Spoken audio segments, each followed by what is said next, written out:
नमस्कार, आप देख रहे हैं पंचतत्व और मैं हूं आपके साथ पूजा। आज यानी कि 31 अक्टूबर को लोक जनशक्ति पार्टी रामविलास के राष्ट्रीय अध्यक्ष चिराग पासवान का जन्मदिन है।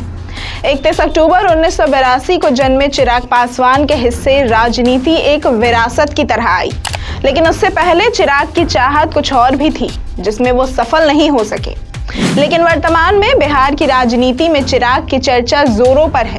फिल्मी दुनिया का सुपरस्टार तो चिराग नहीं बन सके, लेकिन राजनीति में चिराग हिट होते हुए नजर आ रहे हैं। इस खबर में आज चिराग पासवान के अब तक के सफर के बारे में हम आपको बताएंगे। चिराग पासवान दिवंगत नेता रामविलास पासवान के पुत्र हैं, लेकिन शुरुआत में चिराग का झुकाव राजनीति की ओर बिल्कुल भी नहीं था। इंजीनियर की पढ़ाई के लिए चिराग एक बड़े कॉलेज में एडमिशन लिए थे, लेकिन पढ़ाई से इतर फिल्मी दुनिया की तरफ चिराग की रुचि जगने लगी थी। कॉलेज के तीसरे सेमेस्टर में ही चिराग ने पढ़ाई छोड़कर फिल्मों में किस्मत आजमाया। चिराग ने वन एंड ओनली और मिले न मिले हम जैसी फिल्मों में काम किया। हालांकि ये फिल्में बुरी तरीके से फ्लॉप हुई। चिराग ने इसके बाद फिल्मी दुनिया से नाता ही तोड़ लिया। फिल्मी दुनिया में फ्लॉप होने के बाद पिता रामविलास पासवान के कहने पर चिराग की राजनीति में एंट्री हुई। साल 2014 में लोजपा के टिकट पर चिराग ने जमुई सीट से लोकसभा का चुनाव लड़ा और जीत हासिल की। इसके बाद 2019 में उन्होंने दोबारा जमुई से जीत हासिल की और सांसद बने।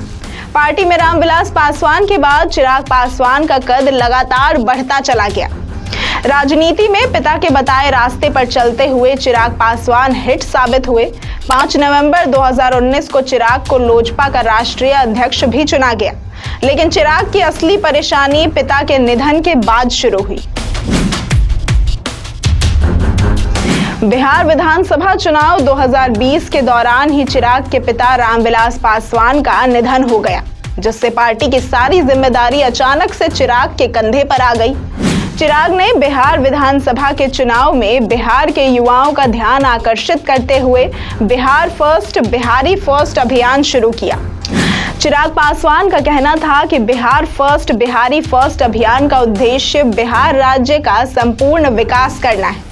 उन्होंने नीतीश कुमार की पार्टी जदयू के उम्मीदवारों के खिलाफ अपने प्रत्याशी को चुनावी मैदान में उतारा, जबकि जदयू और लोजपा दोनों ही एनडीए में शामिल थे। हालांकि लोजपा एक भी सीट जीत नहीं सकी, लेकिन पहले के चुनाव की तुलना में जदयू की सीटें जरूर कम हो गई। वहीं से एक शब्द चिराग मॉडल का जिक्र बिहार की राजनीति में शुरू हुआ। जदयू आज भी आरोप लगाते रहती है कि भाजपा ने जदयू को कमजोर करने के लिए चिराग का उपयोग किया था। रामविलास पासवान के निधन के बाद उनकी राजनीतिक विरासत के लिए लड़ाई छिड़ गई। उनके भाई पशुपति पारस और बेटे चिराग पासवान की एक दूसरे के खिलाफ पारिवारिक से लेकर राजनीतिक लड़ाई तो जग जाहिर है। इसका असर है कि रामविलास पासवान की लोजपा में टूट हो गई। पारस और चिराग ने अपनी अपनी अलग पार्टी बना ली। अब हाजीपुर को लेकर चिराग भी दावा ठोकते हैं कि ये उनके पिता की विरासत है, इसलिए ये सीट उनके पास होनी चाहिए। वहीं पशुपति पारस दोबारा से इस सीट पर अपना कब्जा चाहते हैं। उनका तर्क है कि उन्हें खुद यह सीट रामविलास पासवान ने सौंपी है, इसलिए ये उनकी है।